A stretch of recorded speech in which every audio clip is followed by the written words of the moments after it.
एक घने जंगल में चीकी खरगोश और मीठू तोता गहरे दोस्त थे।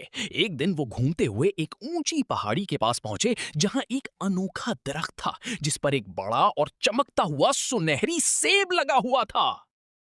दोनों ने सोचा कि इसे हासिल करना चाहिए। चीकी खरगोश ने जोर से छलांग लगाई, लेकिन पहाड़ी बहुत ऊंची थी और वो वहां तक ना पहुंच सका। मिट्ठू तोते ने उड़कर सेब को पकड़ने की कोशिश की, लेकिन सेब की शाख इतनी मजबूत थी कि वो उसे तोड़ ना पाया।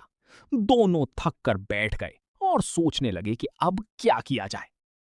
अचानक मीठू को एक तरकीब सूझी। उसने चीकी से कहा, अगर हम मिलकर कोशिश करें तो ये काम हो सकता है।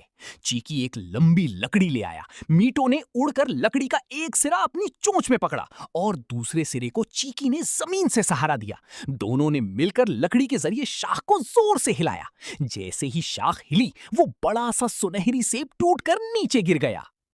चीकी और मीठू ने वो सेब मिलकर खाया।